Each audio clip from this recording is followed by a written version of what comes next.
Évangile selon Marc, chapitre 1. Ici commence l'évangile de Jésus-Christ, le Fils de Dieu, selon ce qui est écrit dans le livre du prophète Ésaïe. J'enverrai mon messager devant toi. Il te préparera le chemin. On entend la voix de quelqu'un qui crie dans le désert. Préparez le chemin pour le Seigneur. Faites-lui des sentiers droits. Jean parut. Il baptisait dans le désert. Il appelait les gens à se faire baptiser en signe d'un profond changement, afin de recevoir le pardon de leurs péchés. Tous les habitants de la Judée et de Jérusalem se rendaient auprès de lui. Ils se faisaient baptiser par lui dans le Jourdain, en reconnaissant publiquement leurs péchés. Jean était vêtu d'un vêtement de poil de chameau, maintenu autour de la taille par une ceinture de cuir. Il se nourrissait de sauterelles et de miel sauvage. Et voici le message qu'il proclamait. Après moi va venir quelqu'un qui est plus puissant que moi. Je ne suis pas digne de me baisser devant lui pour dénouer la lanière de ses sandales. Moi, je vous ai baptisé dans l'eau, mais lui, il vous baptisera dans le Saint-Esprit. Or, en ce temps-là, Jésus vint de Nazareth, un village de Galilée. Il fut baptisé par Jean dans le Jourdain. Au moment où il sortait de l'eau, il vit le ciel se déchirer et l'Esprit descendre sur lui comme une colombe. Une voix retentit alors du ciel. « Tu es mon Fils bien-aimé, tu fais toute ma joie. » Aussitôt, l'Esprit poussa Jésus dans le désert. Il y resta 40 jours et y fut tenté par Satan. Il était avec les bêtes sauvages, et les anges le servaient. Lorsque Jean eut été arrêté, Jésus se rendit en Galilée. Il y prêcha la bonne nouvelle de l'Évangile qui vient de Dieu. Il disait, « Le temps est accompli, le royaume de Dieu est proche. Changez et croyez à l'Évangile. » Un jour, comme il longeait le lac de Galilée, il vit Simon et André, son frère. Ils lançaient un filet dans le lac, car ils étaient pêcheurs. Jésus leur dit, « Suivez-moi et je ferai de vous des pêcheurs d'hommes. » Ils abandonnèrent aussitôt leur filet et le suivirent. Poursuivant son chemin, il vit, un peu plus loin, Jacques, fils de Zébédée, et Jean, son frère. Eux aussi étaient dans leur bateau et réparaient les filets. Aussitôt il les appela. Ils laissèrent Zébédée, leur père, dans le bateau avec ses ouvriers, et suivirent Jésus. Ils se rendirent à Capernaum. Le jour du sabbat, Jésus entra dans la synagogue et se mit à enseigner. Ses auditeurs étaient profondément impressionnés par son enseignement, car il parlait avec une autorité que n'avaient pas les spécialistes de la loi.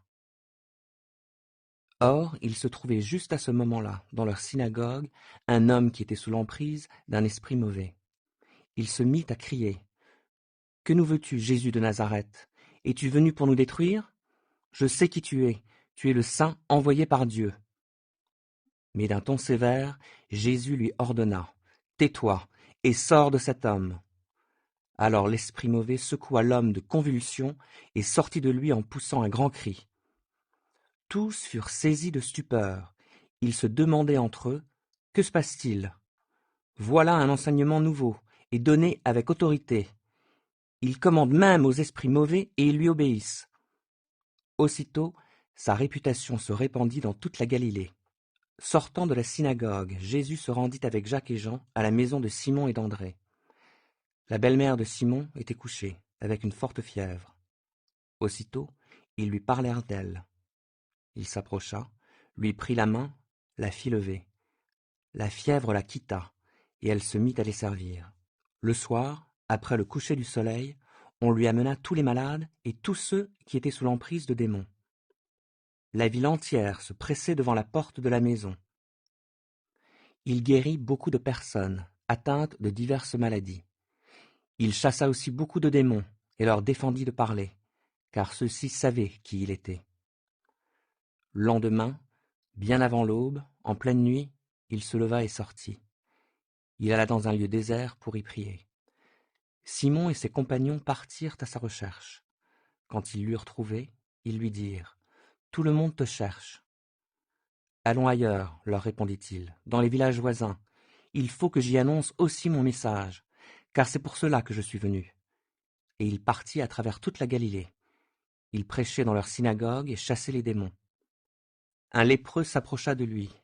Il le supplia, tomba à genoux devant lui et lui dit, « Si tu le veux, tu peux me rendre pur. » Jésus, pris de compassion pour lui, tendit la main, le toucha et lui dit : « Je le veux, sois pur. » Aussitôt, la lèpre le quitta et il fut pur. Jésus lui fit de sévères recommandations et le renvoya aussitôt. « Attention, ne dis rien à personne, mais va te faire examiner par le prêtre et apporte l'offrande prescrite par Moïse pour ta purification.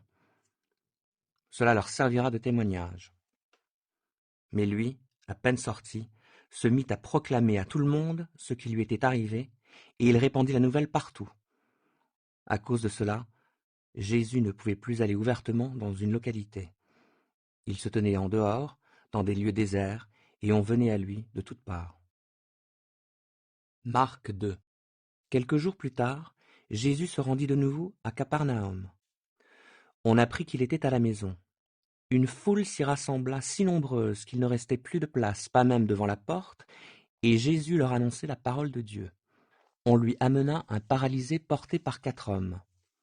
Mais ils ne purent pas le transporter jusqu'à Jésus, à cause de la foule. Alors ils montèrent sur le toit, défirent la toiture de la maison au-dessus de l'endroit où se trouvait Jésus, et par cette ouverture firent glisser le brancard sur lequel le paralysé était couché. Lorsqu'il vit la foi de ces gens, Jésus dit au paralysé : « Mon enfant, tes péchés te sont pardonnés. » Or il y avait, assis là, quelques spécialistes de la loi qui raisonnaient ainsi en eux-mêmes. « Comment cet homme ose-t-il parler ainsi ? Il blasphème. Qui peut pardonner les péchés si ce n'est Dieu seul ?»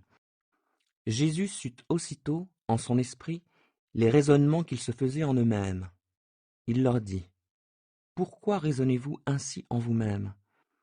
Qu'est-ce qui est le plus facile ? Dire au paralysé : tes péchés te sont pardonnés, ou dire : lève-toi, prends ton brancard et marche ? Eh bien, vous saurez que le Fils de l'homme a sur la terre le pouvoir de pardonner les péchés. » Alors il déclara au paralysé : « Je te l'ordonne, lève-toi, prends ton brancard et rentre chez toi. » Aussitôt, cet homme se leva, prit son brancard et sortit devant tout le monde. Tous en furent stupéfaits et rendirent gloire à Dieu en disant : « Nous n'avons jamais rien vu de pareil. » Une nouvelle fois, Jésus s'en alla du côté du lac. Les foules venaient à sa rencontre, et il les enseignait. En passant, il vit Lévi, fils d'Alphée, installé à son poste de péage, et il lui dit : « Suis-moi. » Lévi se leva et le suivit. Comme Jésus était reçu pour un repas dans la maison de Lévi, beaucoup de collecteurs d'impôts et de pécheurs notoires prirent place à table avec ses disciples et avec lui, car ils étaient nombreux à le suivre. En voyant qu'il mangeait avec ces pécheurs notoires et ces collecteurs d'impôts, les spécialistes de la loi qui appartenaient au parti des pharisiens interpellèrent ses disciples. « Comment votre maître peut-il manger de la sorte avec des collecteurs d'impôts et des pécheurs notoires ?» Jésus, qui les avait entendus, leur dit : « Les bien portants n'ont pas besoin de médecin. Ce sont les malades qui en ont besoin. Je ne suis pas venu appeler des justes, mais des pécheurs. » Un jour que les disciples de Jean et les pharisiens étaient en train de jeûner, ils vinrent trouver Jésus et lui demandèrent : « Comment se fait-il que tes disciples ne jeûnent pas, alors que les disciples de Jean et les pharisiens le font ?» Jésus leur répondit : « Comment les invités d'une noce pourraient-ils jeûner pendant que le marié est avec eux ? Aussi longtemps que le marié se trouve parmi eux, ils ne peuvent pas jeûner. Le temps viendra où il leur sera enlevé. Alors ce jour-là, ils jeûneront. Personne ne raccommode un vieux vêtement avec un morceau d'étoffe neuve. Sinon, la pièce rapportée tire sur la vieille étoffe et en arrache une partie. Finalement, la déchirure est pire qu'avant. De même, personne ne verse du vin nouveau dans de vieilles outres. Sinon le vin nouveau les fait éclater. Et voilà le vin perdu, et les outres aussi. À vin nouveau, outre neuve. » Un jour de sabbat, Jésus traversait des champs de blé, et ses disciples, tout en marchant, cueilliient des épis. Les pharisiens le firent remarquer à Jésus. « Regarde, pourquoi tes disciples font-ils le jour du sabbat ce qui est interdit ce jour-là » Il leur répondit : « N'avez-vous jamais lu ce qu'a fait David, lorsque lui et ses compagnons ont eu faim et qu'ils n'avaient rien à manger ? Il est entré dans le sanctuaire de Dieu. Ce récit se trouve dans la section où il est question du grand prêtre Abiatar. Il a mangé les pains exposés devant Dieu, que seuls les prêtres ont le droit de manger, et il en a donné aussi à ses hommes. Et il ajouta, le sabbat a été fait pour l'homme, et non pas l'homme pour le sabbat. C'est pourquoi le Fils de l'homme est aussi maître du sabbat. Marc 3. Jésus entra de nouveau dans la synagogue. Il s'y trouvait un homme avec la main paralysée. On le surveillait attentivement pour voir s'il le guérirait un jour de sabbat. Il voulait ainsi pouvoir l'accuser. Jésus dit à l'homme à la main infirme, « Lève-toi et mets-toi là, au milieu. » Puis il demanda aux autres, « Est-il permis, le jour du sabbat, de faire du bien ou de faire du mal? A-t-on le droit de sauver une vie ou faut-il la laisser se détruire ?» Mais personne ne dit mot. Jésus promena sur eux un regard indigné. Profondément attristé par la dureté de leur cœur, il dit à l'homme, « Étends la main. » Il la tendit et elle fut guérie. Aussitôt, les pharisiens sortirent de la synagogue et allèrent se concerter avec des membres du parti d'Hérode sur les moyens de faire mourir Jésus. Jésus se retira du côté du lac avec ses disciples. Une foule immense le suivait. Elle était venue de la Galilée, de la Judée, de Jérusalem, de l'Idumée, des territoires de l'autre côté du Jourdain, ainsi que de la région de Tyr et de Sidon. Ces gens venaient à lui, car ils avaient appris tout ce qu'il faisait. Il demanda alors à ses disciples de tenir un bateau à sa disposition pour éviter d'être écrasé par la foule. En effet, comme il guérissait beaucoup de gens, tous les malades se précipitaient vers lui pour le toucher. Lorsque des gens qui étaient sous l'emprise d'esprits mauvais le voyaient, ils se prosternaient devant lui et s'écriaient « Tu es le Fils de Dieu !» Mais il leur défendait absolument de faire savoir qui il était. Plus tard, il monta sur une colline avoisinante et appela ceux qu'il voulait, et ils vinrent à lui. Il désigna ainsi 12 hommes qu'il nomma apôtres, et qui devaient être constamment avec lui. Il les envoya annoncer l'Évangile avec le pouvoir de chasser les démons. Voici les noms des 12 qu'il désigna. Simon, auquel Jésus donna le nom de Pierre, Jacques, fils de Zébédée, et Jean, son frère, auquel il donna le nom de Boanerges, ce qui signifie « fils du tonnerre », André, Philippe, Barthélemy, Matthieu, Thomas, Jacques, fils d'Alphée, Thaddée, Simon le Zélé, et Judas Iscariote, celui qui le trahit. Jésus alla à la maison, et de nouveau, la foule s'y pressa, au point que lui et ses disciples n'arrivaient même plus à manger. Quand les membres de sa famille l'apprirent, ils vinrent pour le ramener de force avec eux. Ils disaient en effet, « Il est devenu fou ». Les spécialistes de la loi qui étaient venus de Jérusalem disaient, « Il est sous l'emprise de Belzébul. C'est par le pouvoir du chef des démons qu'il chasse les démons. » Alors Jésus les appela et leur parla en parabole. « Comment Satan peut-il chasser Satan ? Un royaume déchiré par la guerre civile ne peut pas subsister. Si une famille est divisée, cette famille ne peut pas subsister. Si donc Satan se bat contre lui-même, s'il est en conflit avec lui-même, il ne peut plus subsister. C'en est fini de lui. En fait, personne ne peut pénétrer dans la maison d'un homme fort pour s'emparer de ses biens sans avoir d'abord ligoté cet homme fort. C'est alors qu'il pillera sa maison. Vraiment, je vous avertis, tout sera pardonné aux hommes, leurs péchés et les blasphèmes qu'ils auront prononcés. Mais si quelqu'un blasphème contre l'Esprit Saint, il ne lui sera jamais pardonné. Il portera éternellement la charge de ce péché. Jésus leur parla ainsi parce qu'il disait, « Il est sous l'emprise d'un esprit mauvais. » La mère et les frères de Jésus arrivèrent. Ils se tinrent dehors et envoyèrent quelqu'un l'appeler. Beaucoup de monde était assis autour de lui. On vint lui dire, « Ta mère, tes frères et tes sœurs sont dehors et te cherchent. » Il répondit, « Qui sont ma mère et mes frères ?» Et, promenant les regards sur ceux qui étaient assis en cercle autour de lui, il dit, « Voici ma mère et mes frères, car celui qui fait la volonté de Dieu, celui-là est pour moi un frère, une sœur ou une mère. » Marc 4. Jésus commença de nouveau à enseigner au bord du lac. Autour de lui, la foule s'assembla si nombreuse qu'il dut monter dans un bateau. Il s'y assit. Le bateau était sur le lac, et tous les gens, tournés vers le lac, se tenaient sur le rivage. Il leur enseignait beaucoup de choses, sous forme de paraboles. Voici ce qu'il leur disait. Écoutez, un semeur sortit pour semer. Or, comme il répandait sa semence, des grains tombèrent au bord du chemin. Les oiseaux vinrent et les mangèrent. D'autres tombèrent sur un sol rocailleux, et ne trouvant qu'une mince couche de terre, ils levèrent rapidement parce que la terre sur laquelle ils étaient tombés n'était pas profonde. Mais quand le soleil monta dans le ciel, les petits plants furent vite brûlés, et comme ils n'avaient pas vraiment pris racine, ils séchèrent. D'autres grains tombèrent parmi les ronces. Celles-ci grandirent et étouffèrent les jeunes pousses, si bien qu'elles ne produisirent pas de fruits. D'autres encore tombèrent dans la bonne terre, et donnèrent des épis qui poussèrent et se développèrent jusqu'à maturité, produisant l'un 30 grains, un autre 60, un autre 100.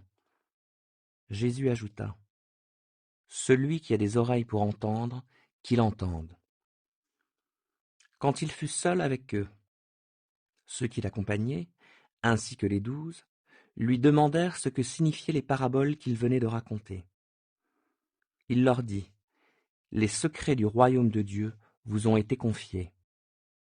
Mais à ceux du dehors, tout est présenté au moyen de paraboles, afin que, lorsqu'ils voient de leurs propres yeux, ils ne saisissent pas. Quand ils entendent de leurs propres oreilles, ils ne comprennent pas, de peur qu'ils reviennent à Dieu et reçoivent le pardon de leurs fautes. » Puis il leur dit, « Vous ne comprenez pas cette parabole? Comment alors comprendrez-vous les autres? Le semeur, c'est celui qui sème la parole. Certains hommes se trouvent au bord du chemin, où la parole a été semée. À peine l'ont-ils entendue que Satan vient arracher la parole qui a été semée en eux. Puis, il y a ceux qui reçoivent la semence sur le sol rocailleux. Quand ils entendent la parole, ils l'acceptent aussitôt avec joie. Mais ils ne la laissent pas prendre racine en eux, car ils sont inconstants. Que surviennent des difficultés ou la persécution à cause de la parole, et les voilà qui abandonnent tout. D'autres reçoivent la semence parmi les ronces. Ce sont ceux qui écoutent la parole, mais en qui elle ne porte pas de fruits, parce qu'elle est étouffée par les soucis de ce monde, l'attrait trompeur des richesses et toutes sortes d'autres passions qui pénètrent en eux. Enfin, il y a ceux qui reçoivent la semence dans la bonne terre. Ce sont ceux qui écoutent la parole, qui la reçoivent et qui portent du fruit. Un grain en donne 30, un autre 60, un autre 100. Il leur dit aussi, « Est-ce qu'on apporte une lampe pour la mettre sous une mesure à grains ou sous un lit?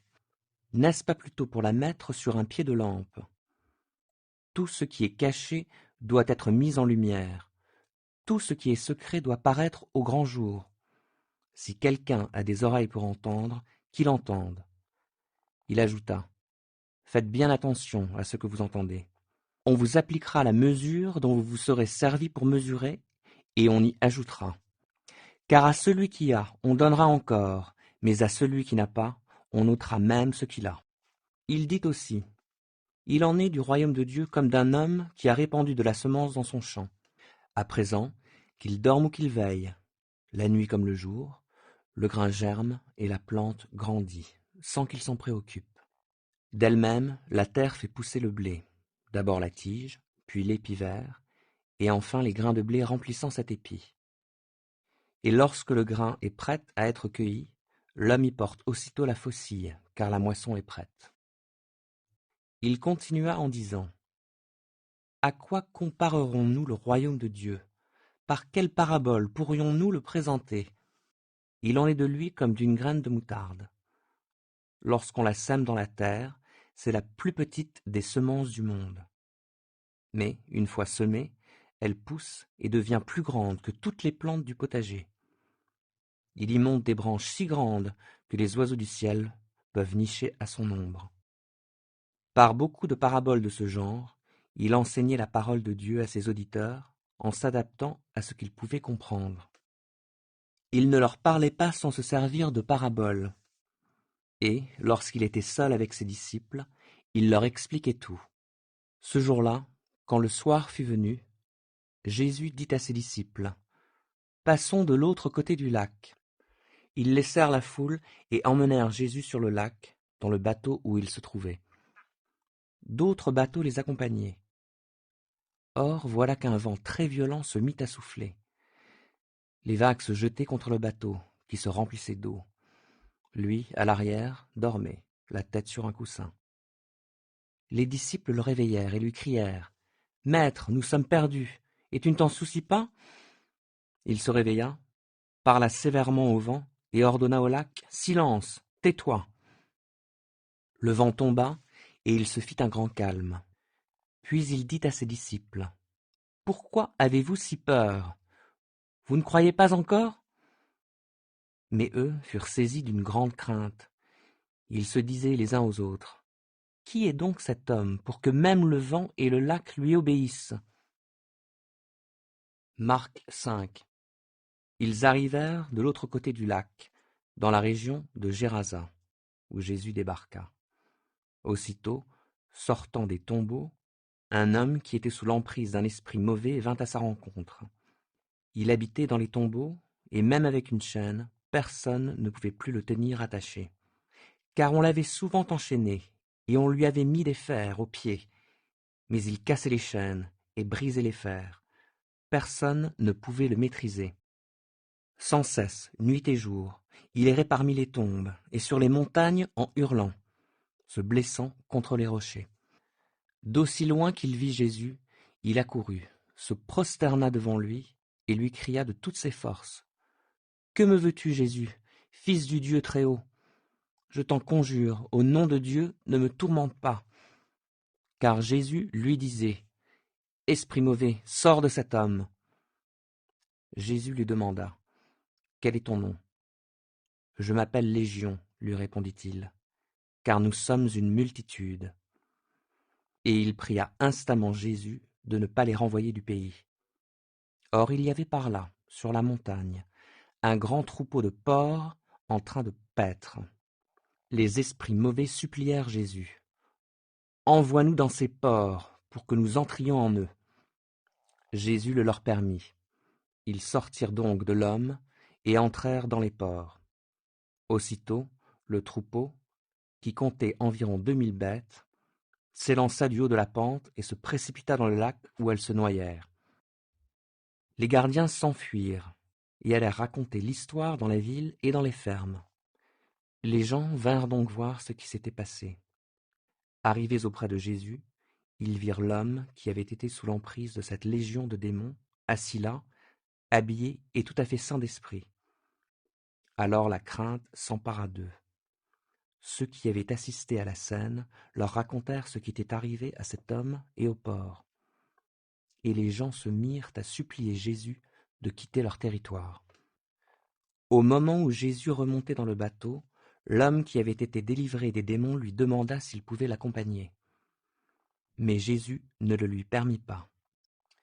Il lui dit : « Va, rentre chez toi auprès des tiens, et raconte-leur ce que le Seigneur a fait pour toi, et quelle compassion il a eue pour toi. » Alors il s'en alla et se mit à proclamer dans la région des 10 villes ce que Jésus avait fait pour lui, au grand étonnement de ceux qui l'écoutaient. Jésus regagna en bateau l'autre rive du lac. Là, une foule immense s'assembla autour de lui sur le rivage. Survint alors l'un des responsables de la synagogue, nommé Jaïrus. En voyant Jésus, il se jeta à ses pieds et le supplia instamment : « Ma petite fille va mourir. Viens lui imposer les mains pour qu'elle guérisse et qu'elle vive. » Alors Jésus partit avec lui, suivi d'une foule nombreuse qui le serrait de tous côtés. Dans la foule se trouvait une femme atteinte d'hémorragie depuis 12 ans. Elle avait été soignée par de nombreux médecins et en avait beaucoup souffert. Elle avait dépensé toute sa fortune sans trouver la moindre amélioration. Au contraire, son état avait empiré. Elle avait entendu parler de Jésus et dans la foule, Elle s'était approchée de lui par derrière et avait touché son vêtement en se disant « Si j'arrive à toucher ses vêtements, je serai guérie. » À l'instant même, son hémorragie s'arrêta et elle se sentit délivrée de son mal. Aussitôt, Jésus eut conscience qu'une force était sortie de lui. Il se retourna dans la foule et demanda « Qui a touché mes vêtements ?» Ses disciples lui dirent « Tu vois la foule qui te presse de tous côtés, et tu demandes qui m'a touché ?» Mais lui continuait à parcourir la foule du regard pour voir celle qui avait fait cela. Alors, saisie de crainte et toute tremblante, la femme, sachant ce qui lui était arrivé, s'avança, se jeta aux pieds de Jésus et lui dit toute la vérité. Jésus lui dit « Ma fille, parce que tu as eu foi en moi, tu es guérie. Va en paix et sois guérie de ton mal. » Pendant qu'il parlait encore, quelques personnes arrivèrent de chez le chef de la synagogue pour lui dire « Ta fille est morte. À quoi bon importuner encore le maître ?» Mais Jésus entendit ces paroles. Il dit au chef de la synagogue « Ne crains pas, crois seulement. » Il ne permit à personne de le suivre plus loin, excepté Pierre, Jacques et Jean, son frère. En arrivant à la maison du chef de la synagogue, Jésus vit une grande agitation. On pleurait et on poussait des cris. Il entra dans la maison et dit « Pourquoi ce tumulte? Pourquoi ces pleurs? L'enfant n'est pas morte, elle est seulement endormie. » Mais on se moqua de lui. Alors il fit sortir tout le monde, prit avec lui le père et la mère de l'enfant, ainsi que les disciples qui l'accompagnaient, et il entra dans la pièce où l'enfant était couché. Il lui prit la main en disant « Talitha Koumi », ce qui signifie « Jeune fille, lève-toi, je te l'ordonne ». Aussitôt, la jeune fille se mit debout et marcha. Elle avait environ 12 ans. Tous furent frappés de stupeur. Jésus leur recommanda instamment de ne raconter ce miracle à personne, et il leur dit de donner à manger à la jeune fille. Marc 6. Jésus partit de là et retourna dans la ville dont il était originaire, accompagné de ses disciples. Le jour du sabbat, il se mit à enseigner dans la synagogue. Beaucoup de ses auditeurs furent très étonnés. « D'où tient-il cela ?» disaient-ils. « Qui lui a donné cette sagesse ? D'où lui vient le pouvoir d'accomplir tous ces miracles ? N'est-il pas le charpentier, le fils de Marie, le frère de Jacques, de Joseph, de Jude et de Simon ? Ses sœurs ne vivent-elles pas ici parmi nous ? » Et voilà pourquoi ils trouvaient en lui un obstacle à la foi. Alors Jésus leur dit : « C'est seulement dans sa patrie, dans sa parenté et dans sa famille que l'on refuse d'honorer un prophète. » Il ne put accomplir là aucun miracle, sinon pour quelques malades, à qui il imposa les mains et qu'il guérit. Il fut étonné de leur incrédulité. Jésus parcourait les villages des alentours pour y donner son enseignement. Il appela les 12 et les envoya en mission, 2 par 2, en leur donnant autorité sur les esprits mauvais. Il leur recommanda de ne rien emporter pour la route, sauf un bâton. Il leur dit : ne prenez ni provisions, ni sac, ni argent dans votre ceinture. Mettez des sandales à vos pieds et n'emportez pas de tunique de rechange. Dans la maison où vous entrerez, restez jusqu'à votre départ. Et si, dans une ville, on ne veut ni vous recevoir, ni vous écouter, partez de là en secouant la poussière de vos sandales. Cela constituera un témoignage contre eux. Ils partirent donc et proclamèrent qu'il fallait changer profondément. Ils chassaient aussi beaucoup de démons et guérissaient de nombreux malades en les oignant d'huile. Le roi Hérode entendit parler de Jésus, car sa réputation se répandait partout. On disait de Jésus : c'est Jean-Baptiste qui est ressuscité. C'est pour cela qu'il détient le pouvoir de faire des miracles. D'autres disaient : c'est Élie. D'autres encore : c'est un prophète comme il y en avait autrefois. De son côté, Hérode, qui entendait tout cela, se disait : c'est celui que j'ai fait décapiter, c'est Jean, et il est ressuscité. En effet, Hérode avait fait arrêter Jean, l'avait fait enchaîner et jeter en prison à cause d'Hérodiade, la femme de Philippe, son demi-frère, qu'il avait épousée. Car Jean disait à Hérode : tu n'as pas le droit de prendre la femme de ton frère. Hérodiade, furieuse contre lui, cherchait à le faire mourir, mais elle n'y parvenait pas, car Hérode craignait Jean. Il savait que c'était un homme juste et saint. Il le protégeait donc. Quand il l'entendait parler, il en restait fort perplexe. Et pourtant, il aimait l'entendre. Un jour cependant, Hérodiade trouva une occasion favorable, lors de l'anniversaire d'Hérode. Celui-ci organisa ce jour-là une grande fête, à laquelle il invita les hauts dignitaires de sa cour, les officiers supérieurs et les notables de la Galilée. Au cours du banquet, la fille d'Hérodiade entra dans la salle. Elle dansa. Hérode et ses invités étaient sous son charme. Le roi dit alors à la jeune fille: « Demande-moi ce que tu voudras, et je te le donnerai. » Il alla même jusqu'à lui faire ce serment: « Tout ce que tu me demanderas, je te le donnerai, même si c'est la moitié de mon royaume. » Elle sortit pour prendre conseil auprès de sa mère. « Que vais-je lui demander ?»« La tête de Jean-Baptiste, » lui répondit celle-ci. Aussitôt, la jeune fille se hâta de retourner auprès du roi pour lui exprimer son vœu en ces termes: « Je veux que tout de suite tu me donnes sur un plat la tête de Jean-Baptiste. » Le roi en fut consterné, mais à cause de son serment et de ses invités, il ne voulut pas le lui refuser. Il envoya donc aussitôt un garde en lui ordonnant de rapporter la tête de Jean. Celui-ci s'en alla décapiter Jean dans la prison. Il apporta la tête sur un plat et la remit à la jeune fille, et celle-ci la donna à sa mère.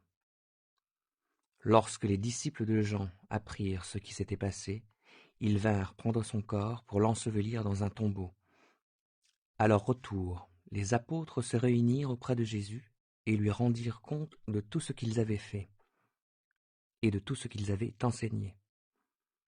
Alors il leur dit: « Venez avec moi dans un endroit isolé, et vous prendrez un peu de repos. » Il y avait effectivement beaucoup de monde qui allait et venait, et ils ne trouvaient même pas le temps de manger. Ils partirent donc dans le bateau pour aller à l'écart dans un endroit désert. Mais beaucoup les virent s'en aller et les reconnurent. De toutes les bourgades, on accourut à pied, et on les devança à l'endroit où ils se rendaient. Aussi, quand Jésus descendit du bateau, il vit une foule nombreuse. Il fut pris de compassion pour eux, parce qu'ils étaient comme des brebis, sans berger. Alors il se mit à enseigner longuement. Il se faisait déjà tard. Ses disciples s'approchèrent de lui et lui dirent: « Cet endroit est désert, et il est déjà tard. Renvoie donc ces gens pour qu'ils aillent dans les hameaux et les villages des environs s'acheter de quoi manger. » Mais Jésus leur répondit: « Donnez-leur vous-même à manger. » Ils lui demandèrent: « Faut-il que nous allions acheter pour 200 pièces d'argent de pain et que nous le leur donnions à manger ?» Jésus reprit: « Combien avez-vous de pain? Allez voir. » Ils allèrent se renseigner et revinrent lui dire: « Il y en a 5 et 2 poissons. » Alors il leur ordonna de faire asseoir la foule par groupes sur l'herbe verte. Les gens s'installèrent par terre, par rangées de 100 et de 50. Jésus prit les 5 pains et les 2 poissons, leva les yeux vers le ciel, prononça la prière de bénédiction. Il partagea les pains et les donna aux disciples pour qu'ils les distribuent à la foule. Il partagea aussi les 2 poissons entre tous. Tout le monde mangea à satiété. On ramassa les morceaux de pain qui restaient. Il y en eut 12 paniers pleins. Il restait aussi des poissons. Or, ceux qui avaient mangé ces pains étaient au nombre de 5000 hommes. Aussitôt après, Jésus pressa ses disciples de remonter dans le bateau pour qu'ils le précèdent de l'autre côté du lac, vers Bethsaïda, pendant que lui-même renverrait la foule. Après l'avoir congédié, il se rendit sur une colline pour prier. À la tombée de la nuit, le bateau se trouvait au milieu du lac, et Jésus était resté seul à terre. Il vit que ses disciples avaient beaucoup de mal à ramer, car le vent leur était contraire. Vers la fin de la nuit, il se dirigea vers eux, en marchant sur les eaux du lac. Il voulait les dépasser, mais quand ils le virent marcher ainsi sur l'eau, ils crurent que c'était un fantôme, et se mirent à pousser des cris. En effet, tous l'avaient aperçu et étaient pris de panique. Aussitôt, il se mit à leur parler. « Rassurez-vous, leur dit-il, c'est moi, n'ayez pas peur. » Puis il monta auprès d'eux dans le bateau. Le vent tomba. Ils en furent frappés de stupeur, car ils n'avaient pas compris ce qui s'était passé au sujet des pains. Leur intelligence était aveuglée.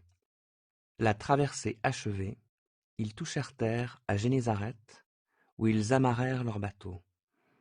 Comme ils en descendaient, les gens reconnurent aussitôt Jésus, et parcoururent toute la région pour annoncer sa venue. Ils lui amenaient les malades sur des brancards, dès qu'ils apprenaient son arrivée quelque part. Partout où ils se rendaient, dans les villages, les villes, les campagnes, ils apportaient les malades sur les places publiques et le suppliaient de leur permettre de toucher, ne serait-ce que la frange de son vêtement. Et tous ceux qui la touchaient étaient guéris. Marc 7. Des pharisiens et des spécialistes de la loi, venus de Jérusalem, se rassemblèrent autour de Jésus.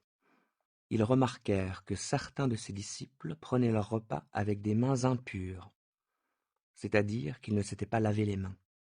En effet, les pharisiens, et les juifs en général, ne se mettent jamais à table sans les avoir soigneusement lavés. Ils observent ainsi la tradition de leurs ancêtres. De même, en revenant du marché, ils ne mangent pas sans avoir fait leurs ablutions. Ils ont reçu beaucoup d'autres traditions qu'ils observent, comme celle de laver rituellement les coupes, les pots et les vases de bronze. Les pharisiens et les spécialistes de la loi demandèrent donc à Jésus: « Pourquoi tes disciples ne se conforment-ils pas à la tradition de nos ancêtres? Pourquoi prennent-ils leur repas avec des mains impures? » Hypocrite, leur répondit-il.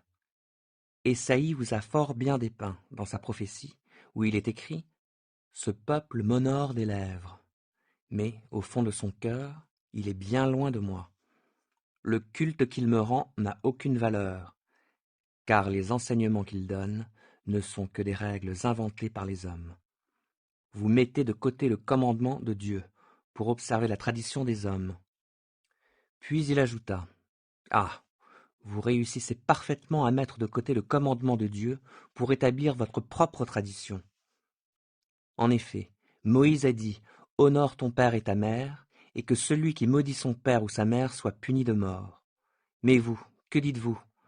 Si un homme dit à son père ou à sa mère: « La part de mes biens avec laquelle j'aurais pu t'assister est corban, c'est-à-dire offrande à Dieu, » alors vous ne le laissez plus rien faire pour son père ou sa mère. Voilà comment vous annulez la parole de Dieu par votre tradition, celle que vous vous transmettez. Et vous faites bien d'autres choses du même genre. Puis Jésus appela de nouveau la foule et lui dit: « Écoutez-moi tous, et comprenez-moi bien. Rien de ce qui vient du dehors et qui pénètre dans l'homme ne peut le rendre impur. C'est au contraire ce qui sort de l'homme qui le rend impur. Si quelqu'un a des oreilles pour entendre, qu'il entende. » Lorsque Jésus, laissant la foule, fut rentré à la maison, ses disciples lui demandèrent de leur expliquer le sens de cette image. Il leur répondit: « Ainsi vous non plus vous ne comprenez pas. Ne saisissez-vous pas ce que je veux dire? De tout ce qui vient du dehors et pénètre dans l'homme, rien ne peut le rendre impur. Tout cela, en effet, ne va pas dans son cœur, mais dans son ventre, et est évacué par les voies naturelles. » Il déclarait par là même que tous les aliments sont purs. Et il ajouta: « Ce qui sort de l'homme, c'est cela qui le rend impur. Car c'est du dedans, c'est du cœur de l'homme que proviennent les pensées mauvaises, l'immoralité, le vol, le meurtre, les adultères, l'envie, la méchanceté, la tromperie, le vice, la jalousie, le blasphème, l'orgueil, et toutes sortes de comportements insensés. Tout ce mal sort du dedans et rend l'homme impur. » Jésus partit de là et se rendit dans la région de Tyr. Il entra dans une maison. Il ne voulait pas qu'on sache qu'il était là, mais il ne put cacher sa présence. En effet, à peine était-il arrivé qu'une femme, qui avait entendu parler de lui et dont la fillette était sous l'emprise d'un esprit mauvais, vint se jeter à ses pieds. C'était une femme païenne, originaire de Syro-Phénicie. Elle le supplia de chasser le démon qui tourmentait sa fille. Jésus lui dit: « Laisse d'abord se rassasier les enfants de la maison, car il ne serait pas convenable de prendre le pain des enfants pour le jeter aux petits chiens. » Sans doute, Seigneur, reprit-elle, mais les petits chiens qui sont sous la table mangent les miettes que laissent tomber les enfants. Et Jésus de répondre, à cause de cette parole, va, retourne chez toi, le démon vient de sortir de ta fille. Elle rentra chez elle et trouva son enfant couché sur le lit. Le démon était parti. Jésus quitta la région de Tyr, passa par Sidon et regagna le lac de Galilée en traversant le territoire des 10 villes. On lui amena un sourd qui avait du mal à parler, et on le pria de lui imposer les mains. Jésus l'emmena seul avec lui, loin de la foule. Après avoir posé ses doigts sur les oreilles du malade, il les humecta de salive et lui toucha la langue. Alors il leva les yeux au ciel, poussa un soupir et dit « Ephphatha », ce qui signifie « Ouvre-toi ». Aussitôt les oreilles de cet homme s'ouvrirent, sa langue se délia, et il se mit à parler correctement. Jésus recommanda à ceux qui étaient là de n'en rien dire à personne, mais plus il le leur défendait, plus ils en parlaient. Remplis d'étonnement, les foules s'écriaient « Tout ce qu'il fait est magnifique. Il fait entendre les sourds et parler les muets. » Marc 8. En ces jours-là, une grande foule s'était de nouveau rassemblée autour de Jésus, et elle n'avait rien à manger. Jésus appela donc ses disciples et leur dit « J'ai pitié de cette foule. Cela fait 3 jours que ces gens sont avec moi, et ils n'ont rien à manger. Si je les renvoie chez eux à jeun, les forces vont leur manquer en chemin, car certains d'entre eux sont venus de loin. » Ses disciples lui répondirent « Où pourra-t-on trouver dans cet endroit désert assez de pain pour les nourrir ?» « Combien avez-vous de pain ?» leur demanda-t-il. « 7, répondirent-ils. Alors il invita tout le monde à s'asseoir par terre. Il prit les 7 pains, et, après avoir remercié Dieu, il les partagea et les donna à ses disciples, pour qu'ils les distribuent à la foule. Ce qu'ils firent. Ils avaient aussi quelques petits poissons. Jésus prononça la prière de bénédiction pour les poissons, et dit à ses disciples de les distribuer également. Tout le monde mangea à satiété. On ramassa 7 corbeilles des morceaux qui restaient. Il y avait là environ 4000 hommes. Ensuite Jésus les congédia. Aussitôt après, il monta dans le bateau avec ses disciples et se rendit dans la région de Dalmanutha. Des pharisiens arrivèrent et engagèrent une discussion avec lui. Ils lui demandaient de leur faire voir un signe miraculeux qui viendrait du ciel. Ils lui tendaient un piège. Jésus poussa un profond soupir et dit « Pourquoi les gens de notre temps réclament-ils un signe miraculeux ? Vraiment, je vous l'assure, il ne leur en sera accordé aucun. » Il les quitta, remonta dans le bateau et partit pour l'autre rive. Les disciples avaient oublié d'emporter du pain. Il n'en avait qu'un seul avec eux dans le bateau. Or, Jésus leur recommanda « Faites bien attention, gardez-vous du levain des pharisiens et de celui d'Hérode. » Les disciples discutaient entre eux.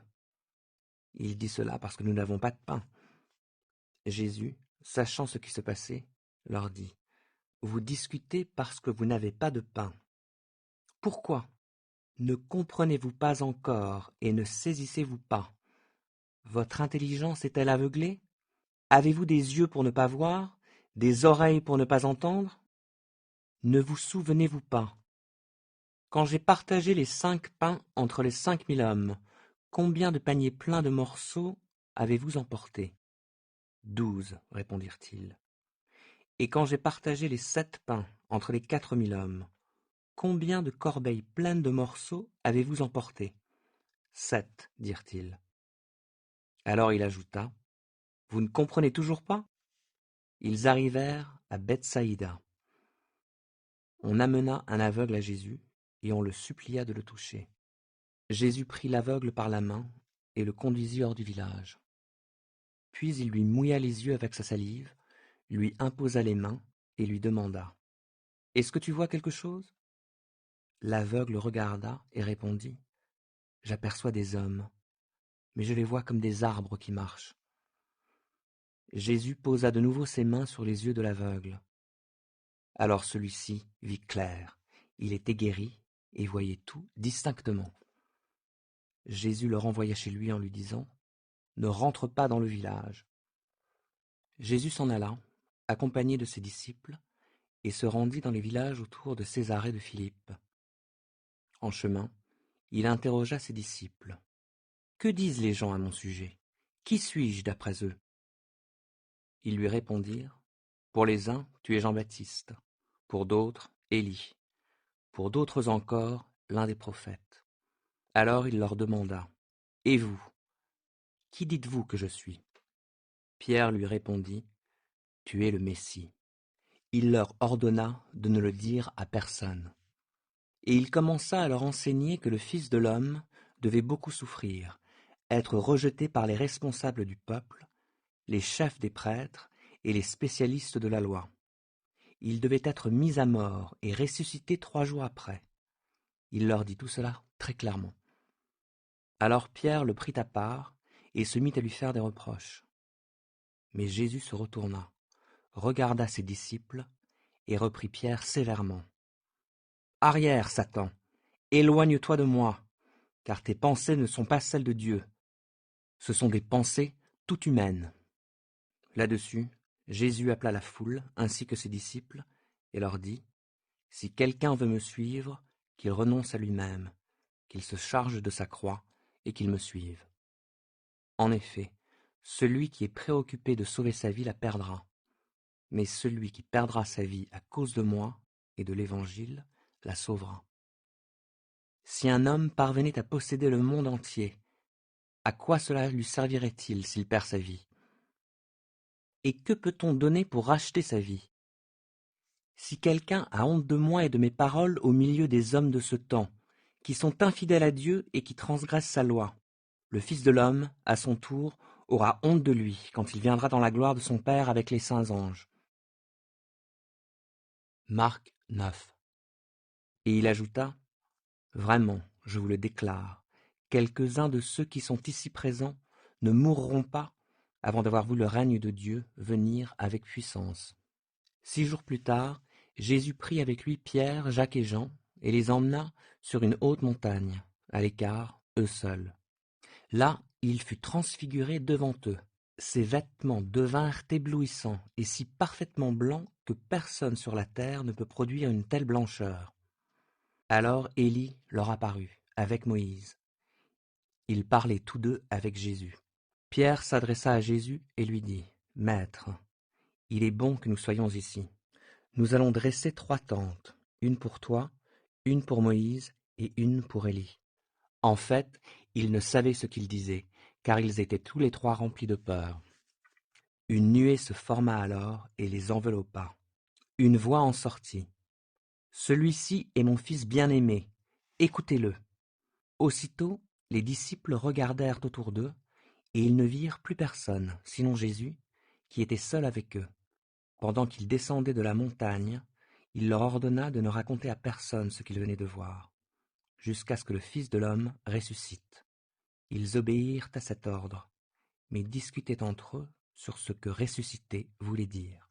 Ils lui demandèrent alors, « Pourquoi les spécialistes de la loi disent-ils qu'Élie doit venir d'abord ?» « Oui, leur dit-il, Élie vient d'abord pour remettre toutes choses en ordre. Pourquoi l'Écriture annonce-t-elle aussi que le Fils de l'homme souffrira beaucoup et sera traité avec mépris?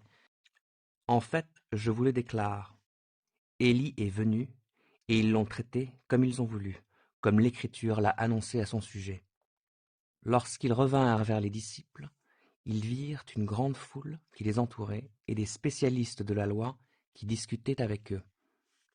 Dès que tous ces gens aperçurent Jésus, ils furent très surpris et se précipitèrent à sa rencontre pour le saluer. « De quoi discutez-vous avec eux ?» leur demanda-t-il. De la foule, quelqu'un lui répondit, « Maître, je t'ai amené mon fils, car il est sous l'emprise d'un esprit qui le rend muet. Partout cet esprit s'empare de lui, il le jette par terre, de l'écume sort de la bouche de l'enfant, qui grince des dents, puis il devient tout raide. J'ai demandé à tes disciples de chasser ce mauvais esprit, mais ils n'ont pas pu le faire. » Jésus s'adressa à eux et leur dit, « Gens incrédules, jusqu'à quand devrais-je encore rester avec vous? « Jusqu'à quand devrais-je vous supporter?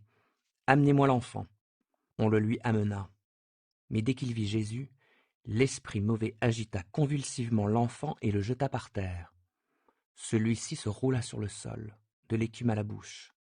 « Depuis combien de temps cela lui arrive-t-il ? Demanda Jésus à son père.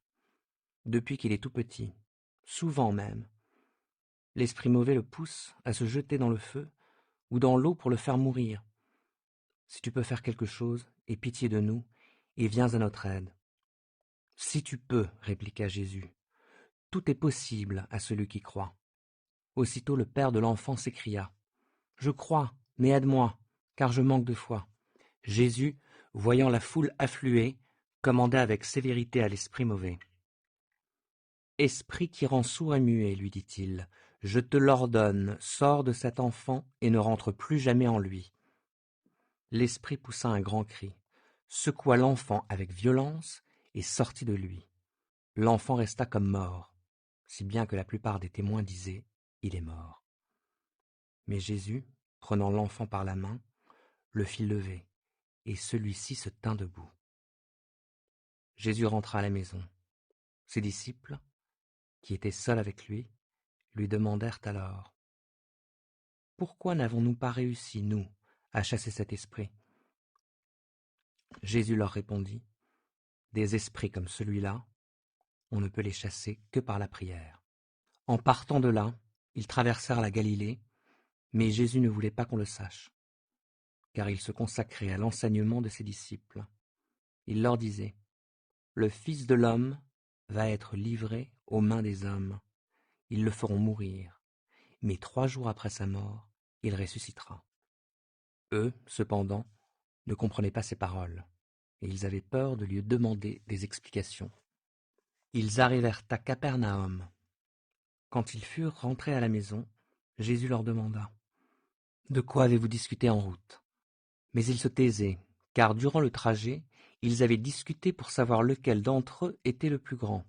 Jésus s'assit, appela les 12 et leur dit : « Si quelqu'un désire être le premier, qu'il se fasse le dernier de tous et le serviteur de tous. » Puis il prit un petit enfant par la main, le plaça au milieu d'eux, et après l'avoir serré dans ses bras, il leur dit : « Si quelqu'un accueille, en mon nom, un enfant comme celui-ci, il m'accueille moi-même. Et celui qui m'accueille, ce n'est pas moi seulement qui l'accueille, mais aussi celui qui m'a envoyé. » Jean lui dit : « Maître, nous avons vu quelqu'un qui chassait les démons en ton nom, et nous lui avons dit de ne plus le faire, parce qu'il ne nous suit pas. » « Ne l'en empêchez pas, répondit Jésus, car personne ne peut accomplir un miracle en mon nom et aussitôt après dire du mal de moi. Celui qui n'est pas contre nous est pour nous. Et même, si quelqu'un vous donne à boire en mon nom, ne serait-ce qu'un verre d'eau, parce que vous appartenez au Messie, vraiment je vous l'assure, il ne perdra pas sa récompense.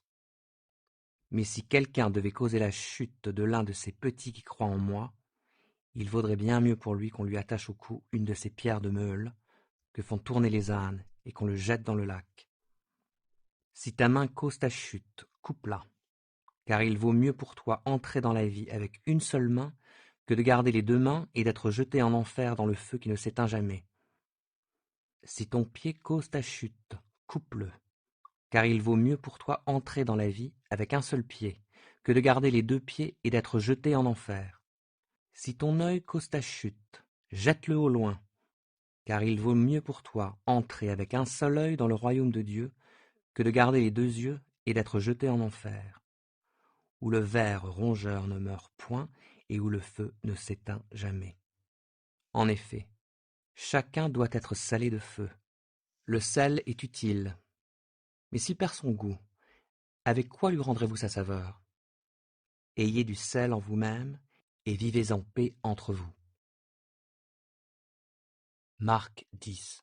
Jésus partit de là pour se rendre dans la partie de la Judée située de l'autre côté du Jourdain. De nouveau, les foules se rassemblèrent autour de lui, et selon son habitude, il se mit à les enseigner.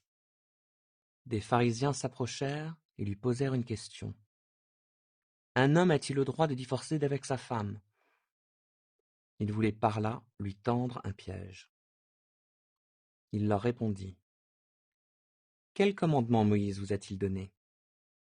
Moïse, lui dirent-ils, a permis de divorcer d'avec sa femme, à condition de lui donner un certificat de divorce. Jésus leur répondit.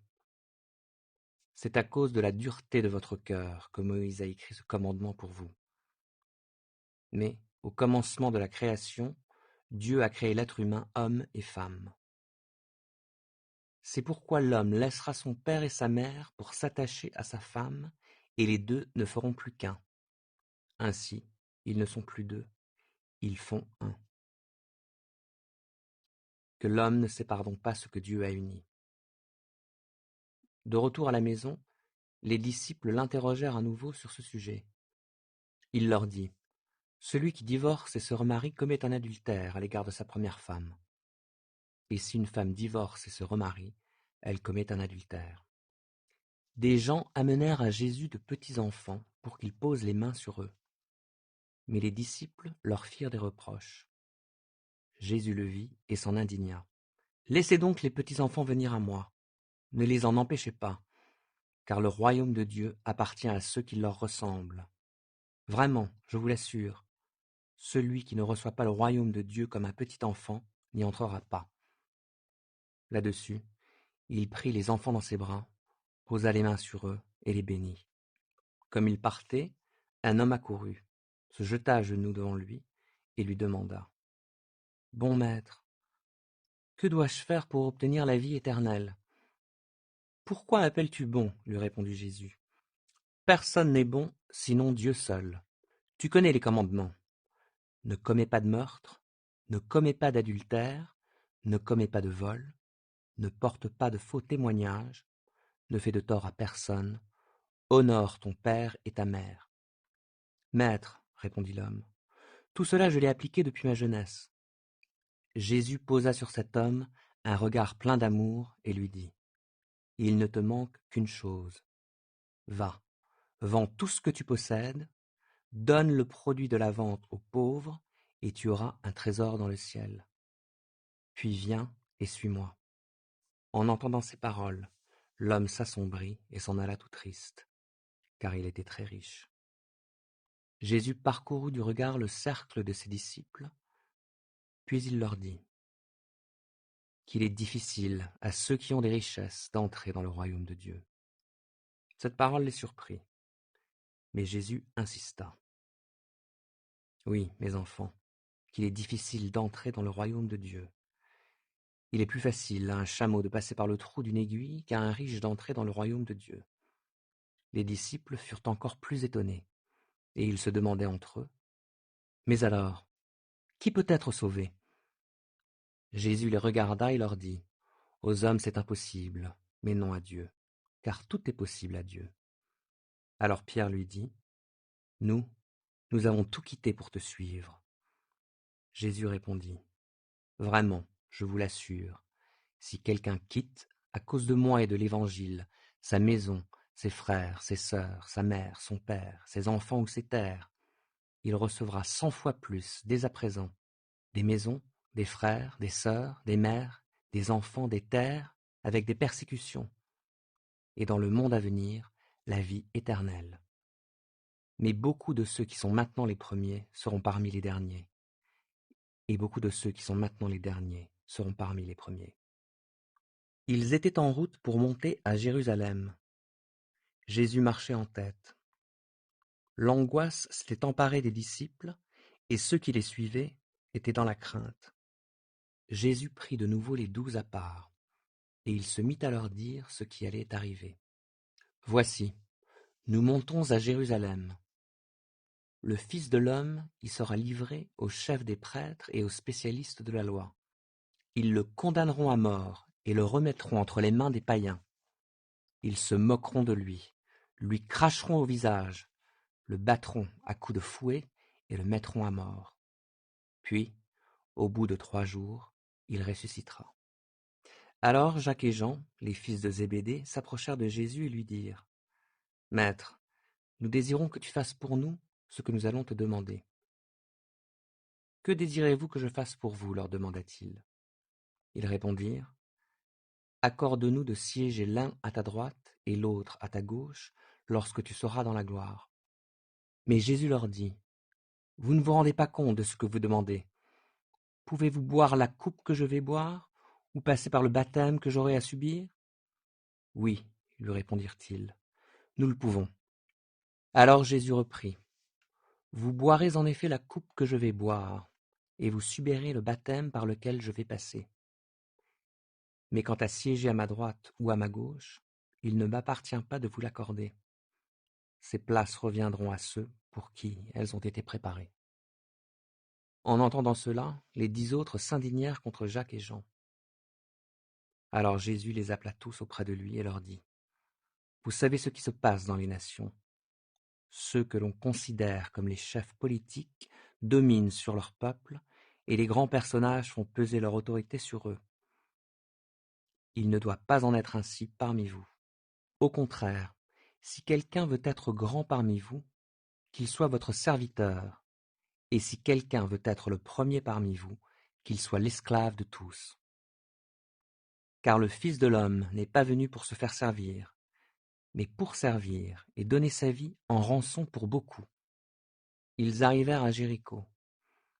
Jésus et ses disciples sortaient de la ville, accompagnés d'une foule nombreuse. Bartimée, fils de Timée, un mendiant aveugle, était assis au bord du chemin. Lorsqu'il entendit que c'était Jésus de Nazareth, il se mit à crier, « Jésus, fils de David, aie pitié de moi !» Mais beaucoup le rabrouaient pour le faire taire. Lui, cependant, criait de plus belle, « Fils de David, aie pitié de moi !» Jésus s'arrêta et dit, « Appelez-le. » On appela l'aveugle en lui disant, « Courage, lève-toi, il t'appelle. » À ces mots, il jeta son manteau, se leva d'un bond et vint vers Jésus. Jésus lui dit, « Que veux-tu que je fasse pour toi ? » « Maître, lui répondit l'aveugle, fais que je puisse voir. » « Va, lui dit Jésus, parce que tu as cru en moi, tu es guéri. » Aussitôt, il recouvra la vue et suivit Jésus sur le chemin. Marc 11.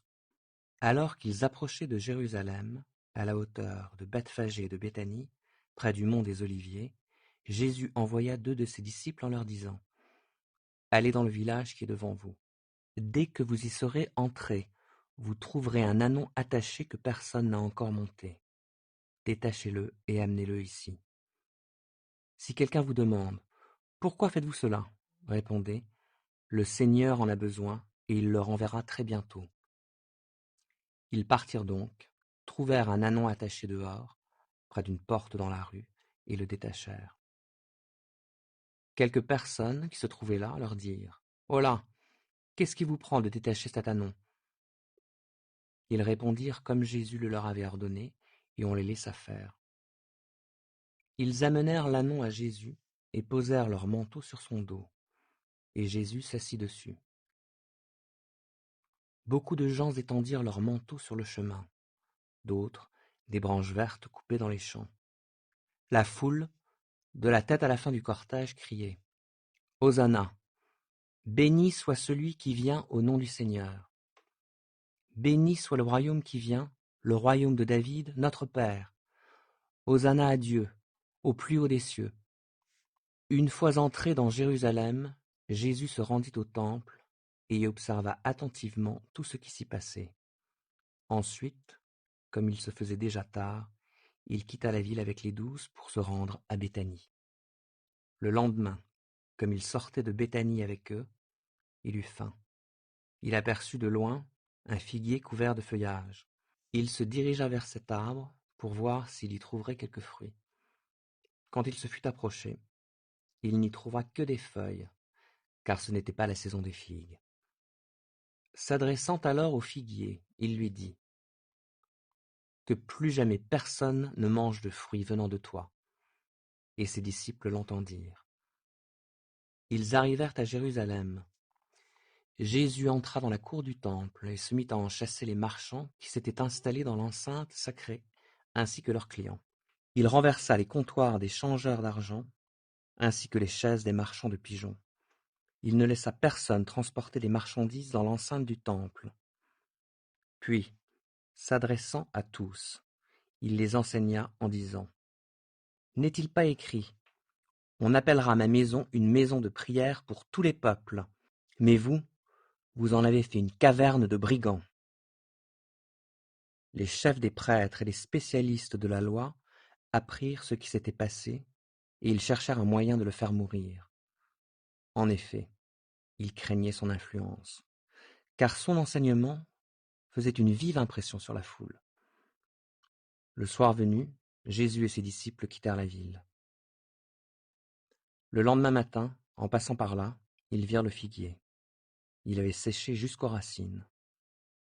Pierre, se souvenant de ce qui s'était passé, dit à Jésus : « Maître, regarde le figuier que tu as maudit, il est devenu tout sec. » Jésus répondit : « Ayez foi en Dieu.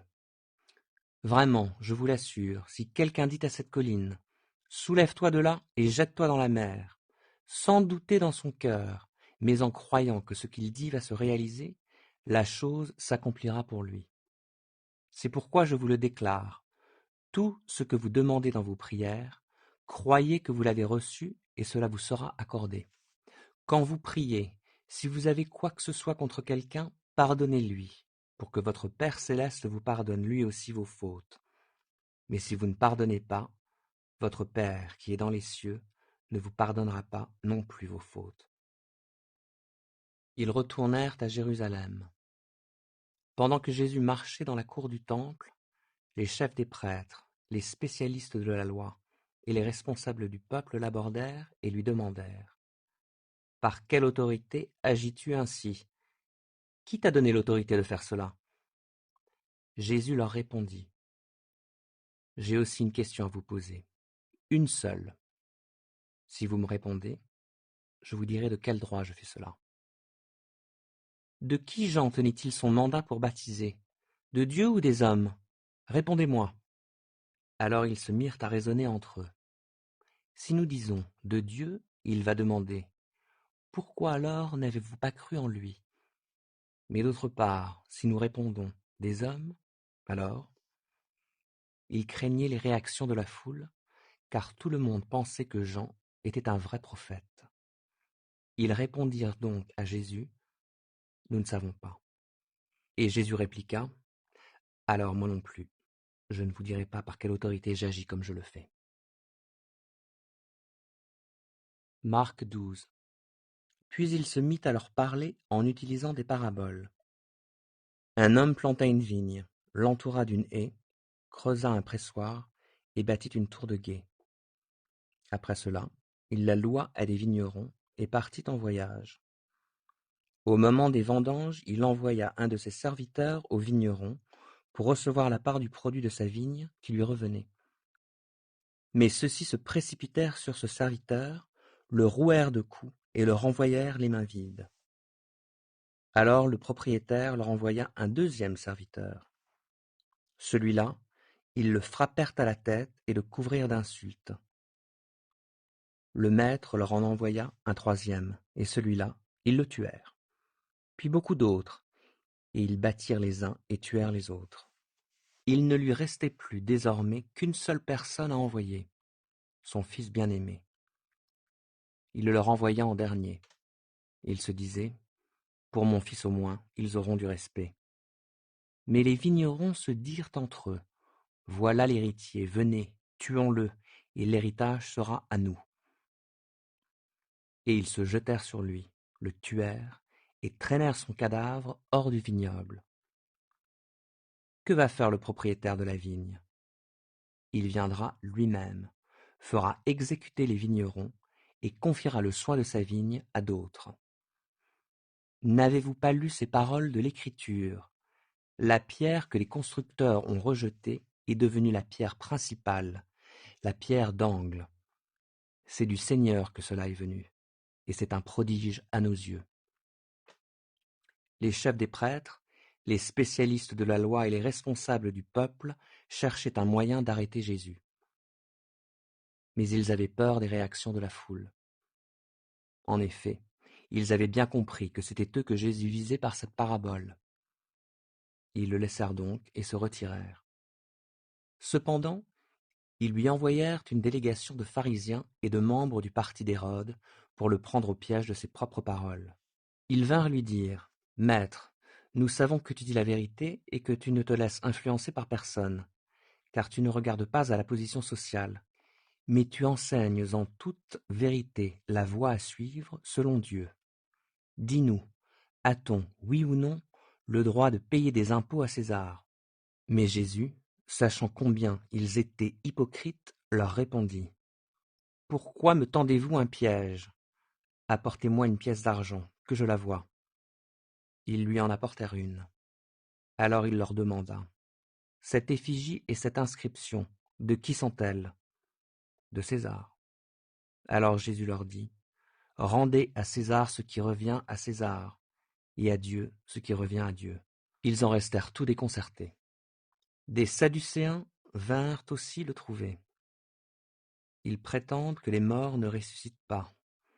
Ils lui demandèrent: Maître, dans ses écrits, Moïse nous a laissé ce commandement: Si un homme meurt en laissant une femme, mais sans avoir eu d'enfant, son frère devra épouser sa veuve et donner une descendance au défunt. Or, il y avait 7 frères. L'aîné s'est marié, et il est mort sans laisser de descendants. Le deuxième a épousé la veuve, puis il est décédé, lui aussi, sans avoir eu de descendants. Le troisième a fait de même, et ainsi de suite. Bref, les 7 sont morts sans laisser de descendance. La femme est restée la dernière, puis elle est morte. À la résurrection, quand ils ressusciteront tous, duquel d'entre eux sera-t-elle la femme? Car tous les 7 l'ont eue pour épouse.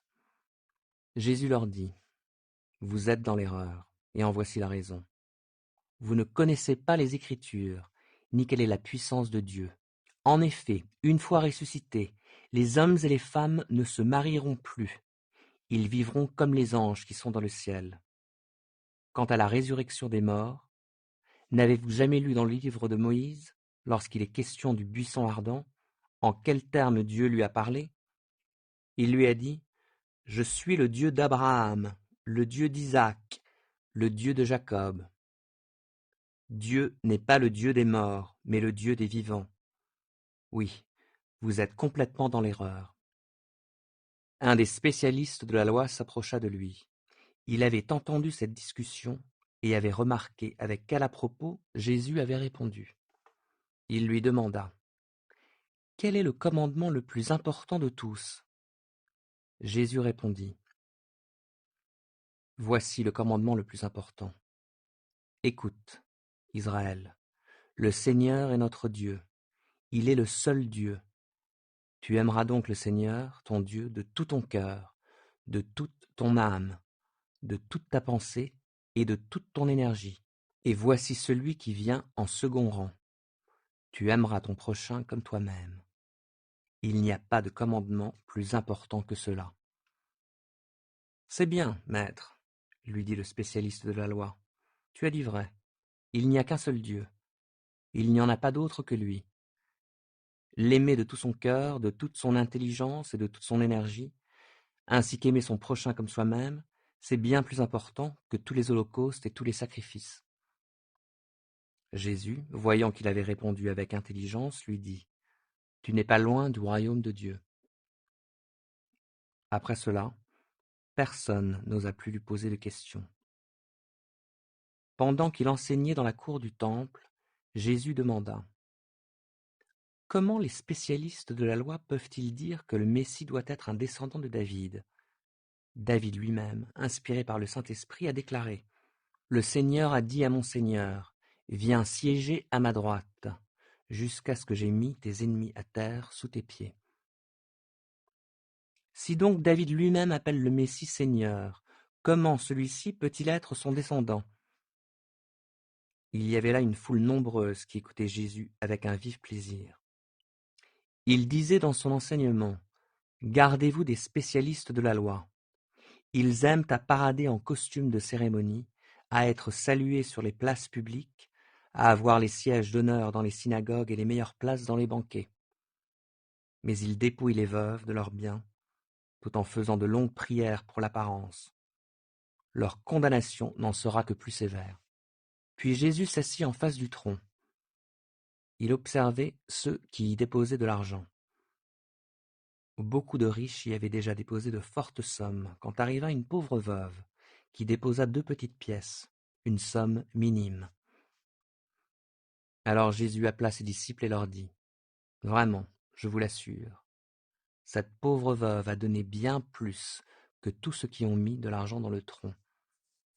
Car tous les autres ont seulement donné de leur superflu, mais elle, dans sa pauvreté, elle a donné tout ce qu'elle possédait, tout ce qu'elle avait pour vivre. »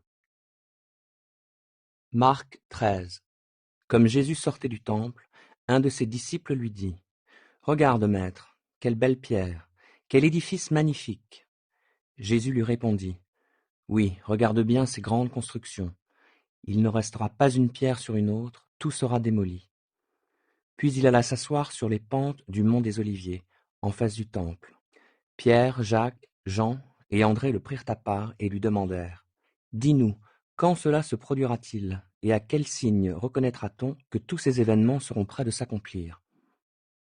Là-dessus, Jésus leur dit, « Faites attention que personne ne vous induise en erreur. Plusieurs viendront sous mon nom en disant, « C'est moi le Messie », et ils tromperont beaucoup de gens. Quand vous entendrez parler de guerre et de menaces de guerre, ne vous laissez pas troubler, car cela doit arriver, mais ce ne sera pas encore la fin. En effet, on verra se dresser une nation contre une nation, un royaume contre un autre. Il y aura en divers lieux des tremblements de terre et des famines, mais ce ne seront que les premières douleurs de l'enfantement. Quant à vous, faites attention à vous-même. On vous traduira devant les tribunaux des Juifs, on vous fouettera dans les synagogues, vous comparaîtrez devant des gouverneurs et des rois à cause de moi, pour leur apporter un témoignage. Il faut, avant tout, que la bonne nouvelle de l'Évangile soit annoncée à tous les peuples. Quand on vous emmènera pour vous traduire devant les autorités, ne vous inquiétez pas à l'avance de ce que vous direz, mais dites simplement ce qui vous sera donné au moment même. Car ce n'est pas vous qui parlerez, mais l'Esprit Saint. Le frère livrera son propre frère pour le faire condamner à mort, et le père livrera son enfant. Des enfants se dresseront contre leurs parents et les feront mettre à mort. Tout le monde vous haïra à cause de moi, mais celui qui tiendra bon jusqu'au bout sera sauvé.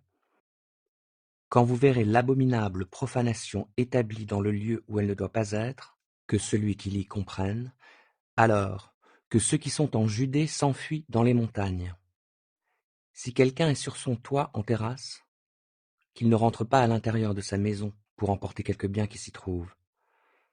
Que celui qui sera dans les champs ne retourne pas chez lui pour aller chercher son manteau. Malheur, en ces jours-là, aux femmes enceintes et à celles qui allaitent. Priez pour que cela n'arrive pas en hiver, car ce seront des jours de détresse comme on n'en a pas connu depuis que Dieu a créé le monde, et comme jamais plus on n'en verra de semblable. Vraiment, si le Seigneur n'avait pas décidé de réduire le nombre de ses jours, personne n'en réchapperait. Mais à cause de ceux qu'il a choisis, il abrégera ce temps. Si quelqu'un vous dit alors, « Voyez, le Messie est ici » ou « Il est là », ne le croyez pas. De faux messies surgiront, ainsi que de faux prophètes. Ils produiront des signes miraculeux et des prodiges, au point de tromper, si c'était possible, ce que Dieu a choisi. Vous donc, faites attention, je vous ai prévenu. Cependant, en ces jours-là, après ce temps de détresse, le soleil s'obscurcira, la lune perdra sa clarté, les étoiles tomberont du ciel, les puissances célestes seront ébranlées. Alors on verra le Fils de l'homme venir sur les nuées, avec beaucoup de puissance et de gloire. Il enverra ses anges rassembler ses élus des 4 coins du monde, d'un bout à l'autre de l'univers. Que l'exemple du figuier vous serve d'enseignement. Quand ses rameaux deviennent tendres et que ses feuilles poussent, vous savez que l'été est proche. De même, quand vous verrez se produire ces événements, sachez que le Fils de l'homme est proche, comme aux portes de la ville. Vraiment, je vous assure que cette génération-ci ne passera pas jusqu'à ce que tout cela vienne à se réaliser. Le ciel et la terre passeront, mais mes paroles ne passeront jamais. Quant au jour ou à l'heure, personne ne sait quand cela se produira, ni les anges du ciel, ni même le Fils. Seul le Père le sait. Soyez vigilants, restez sur vos gardes, puisque vous ne savez pas quand viendra le moment. Les choses se passeront comme lorsqu'un homme quitte sa maison pour un long voyage et en laisse la responsabilité à ses serviteurs, en confiant à chacun sa tâche. Il commande au portier de veiller. Tenez-vous donc vous aussi en éveil, car vous ne savez pas quand le maître de la maison doit revenir. Sera-ce tard, à minuit, au chant du coq, ou le matin? Qu'il ne vous trouve pas en train de dormir s'il revient à l'improviste. Ce que je dis là, je vous le dis à tous, tenez-vous en éveil. Marc 14. On était à 2 jours de la Pâque et de la fête des pains sans levain. Les chefs des prêtres et les spécialistes de la loi cherchaient un moyen de s'emparer de Jésus par ruse et de le faire mourir. Car ils se disaient, il ne faut pas agir pendant la fête, pour ne pas provoquer d'émeutes parmi le peuple. Jésus était à Béthanie, dans la maison de Simon le lépreux. Pendant le repas, une femme s'approcha de lui, tenant un flacon d'albâtre rempli d'un parfum de nard pur de grande valeur. Elle cassa le col du flacon et répandit le parfum sur la tête de Jésus. Quelques-uns s'en indignèrent et murmurèrent entre eux. Pourquoi gaspiller ainsi ce parfum?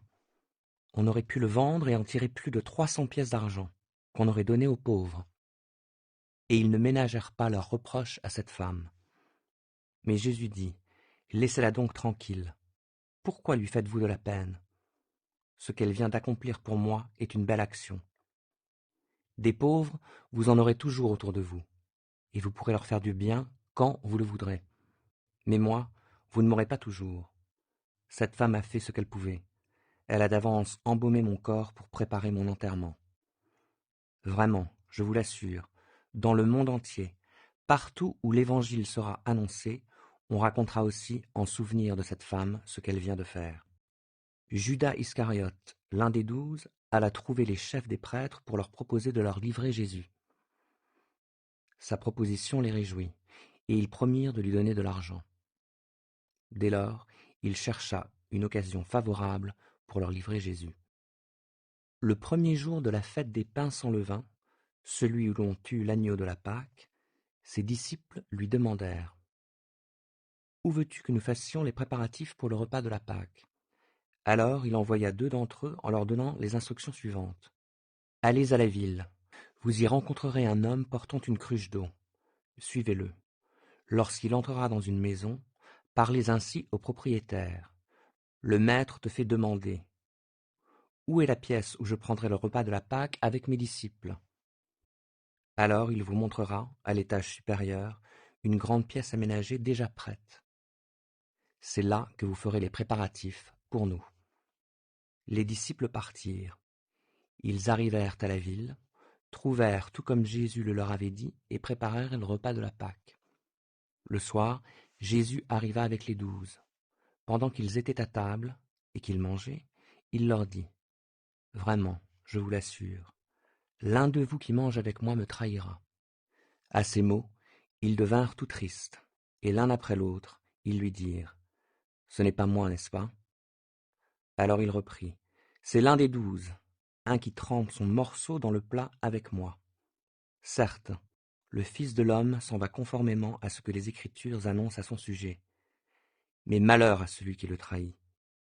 Il aurait mieux valu pour lui n'être jamais né. » Au cours du repas, Jésus prit du pain, puis, après avoir prononcé la prière de reconnaissance, il le partagea en morceaux qu'il donna à ses disciples en disant « Prenez, ceci est mon corps. » Ensuite il prit une coupe, remercia Dieu et la leur donna.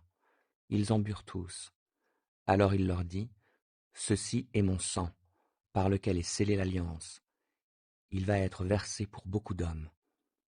Vraiment, je vous le déclare, je ne boirai plus du fruit de la vigne jusqu'au jour où je boirai le vin nouveau dans le royaume de Dieu. » Après cela, ils chantèrent les psaumes de la Pâque. Ensuite, ils sortirent pour se rendre au mont des Oliviers. Jésus leur dit, « Vous allez tous être ébranlés dans votre foi, car il est écrit, je frapperai le berger, et les brebis seront dispersées. Mais quand je serai ressuscité, je vous précéderai en Galilée. » Alors Pierre lui déclara, « Même si tous les autres étaient ébranlés, moi pas. » Jésus lui répondit: Vraiment, je te l'assure, aujourd'hui oui, cette nuit même, avant que le coq ait chanté 2 fois, tu m'auras renié 3 fois. Mais Pierre protesta avec véhémence: Même s'il me fallait mourir avec toi, je ne te renierai pas. Et tous disaient la même chose. Ils arrivèrent en un lieu appelé Gethsémané. Jésus dit à ses disciples: Asseyez-vous ici pendant que je vais prier. Il prit avec lui Pierre, Jacques et Jean. Il commença à être envahi par la crainte, et l'angoisse le saisit. Il leur dit: Je suis accablé de tristesse, à en mourir. Restez ici, éveillés. Il fit quelques pas, se laissa tomber à terre, et pria Dieu que cette heure s'éloigne de lui, si c'était possible. Abba, Père, pour toi, tout est possible. Éloigne de moi cette coupe. Cependant, qu'il arrive non pas ce que moi je veux, mais ce que toi tu veux. Il revint vers ses disciples et les trouva endormis. Il dit à Pierre: Simon, tu dors? Tu n'as pas été capable de veiller 1 heure? Veillez et priez pour ne pas céder à la tentation. L'esprit de l'homme est plein de bonne volonté, mais la nature humaine est bien faible. Il s'éloigna de nouveau pour prier, en répétant les mêmes paroles. Puis il revint encore vers les disciples et les trouva de nouveau endormis, car ils avaient tellement sommeil qu'ils n'arrivaient pas à garder les yeux ouverts, et ils ne surent que lui répondre. Lorsqu'il revint pour la 3e fois, il leur dit: Vous dormez encore et vous vous reposez. C'en est fait. L'heure est venue. Le Fils de l'homme est livré entre les mains des pécheurs. Levez-vous et allons-y, car celui qui me trahit est là. Il n'avait pas fini de parler que soudain survint Judas, l'un des 12, accompagné d'une troupe armée d'épées et de gourdins. C'étaient les chefs des prêtres, les spécialistes de la loi et les responsables du peuple qui les envoyaient. Le traître avait convenu avec eux d'un signal. Celui que j'embrasserai, c'est lui. Saisissez-vous de lui et emmenez-le sous bonne garde. En arrivant, Judas se dirigea droit sur Jésus. Il lui dit: Maître, et l'embrassa. Aussitôt, les autres mirent la main sur Jésus et l'arrêtèrent. Mais l'un de ceux qui étaient là dégaina son épée, en donna un coup au serviteur du grand prêtre et lui emporta l'oreille. Jésus leur dit: Me prenez-vous pour un bandit, pour que vous soyez venus en force avec des épées et des gourdins pour vous emparer de moi? J'étais parmi vous chaque jour dans la cour du temple, pour donner mon enseignement, et vous ne m'avez pas arrêté. Mais il en est ainsi pour que les Écritures s'accomplissent. Alors tous ses compagnons l'abandonnèrent et prirent la fuite. Un jeune homme le suivait, couvert seulement d'un drap. On le saisit, mais il abandonna le drap et s'enfuit, tout nu. Jésus fut conduit devant le grand prêtre, chez qui se rassemblèrent les chefs des prêtres, les responsables du peuple et les spécialistes de la loi. Pierre l'avait suivi à distance, jusqu'à l'intérieur de la cour du palais du grand prêtre. Il était assis, avec les gardes, près du feu, pour se réchauffer. Les chefs des prêtres et le grand conseil au complet cherchaient un témoignage contre Jésus pour pouvoir le condamner à mort. Mais ils n'en trouvaient pas. Car il y avait beaucoup de gens pour apporter des faux témoignages contre lui, mais ces témoignages ne concordaient pas. Finalement, quelques-uns se levèrent pour porter contre lui ce faux témoignage. Nous l'avons entendu dire: Je démolirai ce temple fait de mains d'hommes, et en 3 jours, j'en reconstruirai un autre qui ne sera pas fait par des mains humaines. Mais même là-dessus, leur déposition ne s'accordait pas. Alors le grand prêtre se leva au milieu de l'assemblée et interrogea Jésus. « Eh bien, demanda-t-il, tu n'as rien à répondre au témoignage qu'on vient de porter contre toi ?» Mais Jésus garda le silence et ne répondit pas. Le grand prêtre l'interrogea de nouveau et lui demanda: « Es-tu le Messie, le Fils du Dieu béni ?» Et Jésus lui répondit: « Oui, je le suis. Et vous verrez le Fils de l'homme siéger à la droite du Tout-Puissant et venir en gloire avec les nuées du ciel. » Alors le grand prêtre déchira ses vêtements en signe de consternation et s'écria: « Qu'avons-nous encore besoin de témoins? Vous avez entendu le blasphème. Qu'en concluez-vous? » Tous alors le condamnèrent en le déclarant passible de mort. Quelques-uns se mirent à cracher sur lui. Ils lui recouvrirent le visage et le frappèrent en lui disant : « Hé, fais le prophète ! Qui c'est ?» Les gardes saisirent Jésus et lui donnèrent des gifles. Pendant ce temps, Pierre était en bas dans la cour intérieure. Une des servantes du grand prêtre arriva. Elle vit Pierre qui se chauffait et le dévisagea. Elle lui dit : « Toi aussi, tu étais avec ce Jésus, ce Nazaréen. » Mais Pierre le nia en disant : « Je ne vois pas, je ne comprends pas ce que tu veux dire. » Puis il sortit de la cour et entra dans le vestibule. Alors un coq chanta. Mais la servante le vit et recommença à dire à ceux qui se trouvaient là : « Il fait aussi partie de ces gens-là. » Il le nia de nouveau. Peu après, ceux qui se trouvaient là redirent à Pierre : « C'est sûr, tu fais partie de ces gens. D'ailleurs, tu es galiléen. » Alors il déclara : « Je le jure, et que Dieu me condamne si ce n'est pas vrai, je ne connais pas l'homme dont vous parlez. » Aussitôt, pour la seconde fois, un coq chanta. Alors Pierre se souvint de ce que Jésus lui avait dit : « Avant que le coq chante 2 fois, tu m'auras renié 3 fois. » Et il fondit en larmes. Marc 15. Dès l'aube, les chefs des prêtres tinrent conseil avec les responsables du peuple, les spécialistes de la loi, et tout le grand conseil. Ils firent enchaîner Jésus, l'emmenèrent et le remirent entre les mains de Pilate. Pilate l'interrogea : « Es-tu le roi des Juifs ? » « Tu le dis toi-même, lui répondit Jésus. Les chefs des prêtres portèrent contre lui de nombreuses accusations. Pilate l'interrogea de nouveau et lui dit : « Eh bien, tu ne réponds rien ? Tu as entendu toutes les accusations qu'ils portent contre toi ? » Mais au grand étonnement de Pilate, Jésus ne répondit plus rien. À chaque fête de la Pâque, Pilate relâchait un prisonnier, celui que le peuple réclamait. Or, à ce moment-là, il y avait sous les verrous le nommé Barabbas, avec les agitateurs qui avaient commis un meurtre au cours d'une émeute. La foule monta donc au prétoire et se mit à réclamer la faveur que le gouverneur lui accordait d'habitude. Pilate répondit : « Voulez-vous que je vous relâche le roi des Juifs ? » Il s'était rendu compte, en effet, que les chefs des prêtres lui avaient livré Jésus par jalousie. Mais les chefs des prêtres persuadèrent la foule de demander qu'il libère plutôt Barabbas. « Mais alors, insista Pilate, que voulez-vous donc que je fasse de celui que vous appelez le roi des Juifs ? » De nouveau, ils crièrent : « Crucifie-le ! Qu'a-t-il fait de mal ? » Eux, cependant, crièrent de plus en plus fort : « Crucifie-le ! » Alors Pilate, voulant donner satisfaction à la foule, leur relâcha Barabbas, et après avoir fait battre Jésus à coups de fouet, il le livra pour qu'on le crucifie. Les soldats emmenèrent Jésus dans la cour intérieure du palais et firent venir toute la cohorte. Alors, ils le revêtirent d'un manteau de couleur pourpre et lui posèrent une couronne tressée de rameaux épineux. Puis ils le saluèrent en disant : « Salut, roi des Juifs !» Ils le frappaient à la tête avec un roseau et crachaient sur lui, s'agenouillaient et se prosternaient devant lui. Quand ils eurent fini de se moquer de lui, ils lui arrachèrent le manteau de couleur pourpre, lui remirent ses vêtements et l'emmenèrent hors de la ville pour le crucifier. Ils obligèrent un passant qui revenait des champs, Simon de Cyrène, le père d'Alexandre et de Rufus, à porter la croix de Jésus. Et ils amenèrent Jésus au lieu appelé Golgotha, ce qui signifie le lieu du crâne. Ils lui donnèrent du vin additionné de myrrhe, mais il n'en prit pas.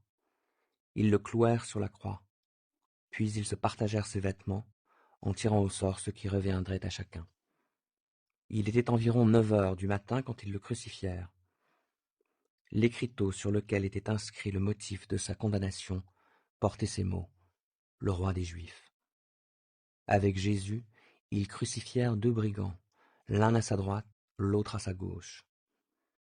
Ceux qui passaient par là lui lançaient des insultes en secouant la tête, et criaient : « Hé, toi qui démolis le temple et qui le reconstruis en 3 jours, sauve-toi toi-même, descends de la croix. » De même aussi, les chefs des prêtres se moquaient de lui avec les spécialistes de la loi. Ils se disaient entre eux : « Dire qu'il a sauvé les autres et qu'il est incapable de se sauver lui-même. Lui, le Messie, le roi d'Israël, qu'il descende donc de la croix, alors nous verrons et nous croirons. » ceux qui étaient crucifiés avec lui l'insultaient aussi. À midi, le pays tout entier fut plongé dans l'obscurité, et cela dura jusqu'à 3 heures de l'après-midi. Vers 3 heures, Jésus cria d'une voix forte, « Éloi, Éloi, lama sabachthani » ce qui signifie « Mon Dieu, pourquoi m'as-tu abandonné ?» En entendant ces paroles, quelques-uns de ceux qui étaient là disaient « Voilà qu'il appelle Élie ». Un homme courut imbiber une éponge de vinaigre, la piqua au bout d'un roseau et la présenta à Jésus pour qu'il boive, en disant « Laissez-moi faire, on va bien voir si Élie vient le tirer de là. » Mais Jésus poussa un grand cri et expira. Alors, le rideau du temple se déchira en deux, de haut en bas. Voyant de quelle manière il était mort, l'officier romain, qui se tenait en face de Jésus, dit « Cet homme était vraiment le Fils de Dieu. » Il y avait aussi là quelques femmes qui regardaient de loin. Parmi elles, Marie de Magdala, Marie la mère de Jacques le jeune et de Josès, ainsi que Salomé. Quand il était en Galilée, c'était elle qui l'avait suivi en étant à son service. Il y avait aussi beaucoup d'autres femmes qui étaient montées avec lui à Jérusalem. Le soir venu, c'était le jour de la préparation, c'est-à-dire la veille du sabbat, Joseph d'Arimathée arriva. C'était un membre éminent du Grand Conseil, qui lui aussi vivait dans l'attente du royaume de Dieu. Il eut le courage de se rendre chez Pilate pour lui demander le corps de Jésus. Pilate fut surpris d'apprendre que Jésus était déjà mort. Il fit appeler l'officier de service et lui demanda s'il était mort depuis longtemps. Renseigné par le centurion, il autorisa Joseph à disposer du corps. Celui-ci, après avoir acheté un drap de lin, descendit le corps de la croix, l'enveloppa dans le drap et le déposa dans un tombeau taillé dans le roc. Puis il roula un bloc de pierre devant l'entrée du tombeau. Marie de Magdala et Marie, mère de Josès, regardaient où il le mettait. Marc 16. Quand le sabbat fut passé, Marie de Magdala, Marie mère de Jacques et Salomé achetèrent des huiles aromatiques pour aller embaumer le corps de Jésus. Il était encore très tôt le dimanche matin, lorsqu'elles arrivèrent au tombeau. Le soleil se levait. En chemin, elles s'étaient demandé les unes aux autres, « Qui nous roulera la pierre qui ferme l'entrée du tombeau ?» Or, en levant les yeux, elles s'aperçurent que la pierre avait été roulée sur le côté, et c'était un bloc énorme. Elles pénétrèrent dans le caveau et virent, assis du côté droit, un jeune homme vêtu d'une robe blanche. Elles furent saisies de frayeur. Mais le jeune homme leur dit, « N'ayez pas peur. Vous cherchez Jésus de Nazareth, celui qui a été crucifié? Il est ressuscité. Il n'est plus ici. Voyez l'endroit où on l'avait déposé. Et maintenant, allez annoncer à ses disciples et aussi à Pierre qu'il vous précède en Galilée. C'est là que vous le verrez, comme il vous l'a dit. » Elles se précipitèrent hors du tombeau et s'enfuirent, toutes tremblantes et bouleversées. Elles ne dirent rien à personne, tant elles étaient effrayées. Jésus, étant ressuscité le dimanche matin, apparut d'abord à Marie de Magdala dont il avait chassé 7 démons. Celle-ci alla porter la nouvelle à ceux qui avaient accompagné Jésus. Ils étaient plongés dans la tristesse et en larmes. Mais eux, en l'entendant dire qu'il était vivant et qu'il lui était apparu, ne la crurent pas. Après cela, alors que 2 d'entre eux faisaient route pour se rendre à la campagne, il leur apparut sous un autre aspect.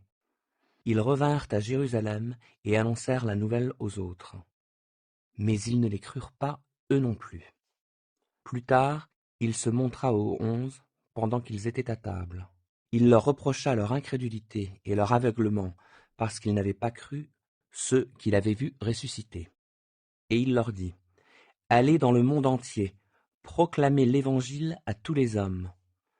Celui qui croira et sera baptisé sera sauvé, mais celui qui ne croira pas sera condamné. Voici les signes miraculeux qui accompagneront ceux qui auront cru. En mon nom, ils chasseront des démons, ils parleront des langues nouvelles, ils saisiront des serpents venimeux, ou s'il leur arrive de boire un poison mortel, cela ne leur causera aucun mal. Ils imposeront les mains à des malades, et ceux-ci seront guéris. » Après leur avoir ainsi parlé, le Seigneur Jésus fut enlevé au ciel et s'assit à la droite de Dieu.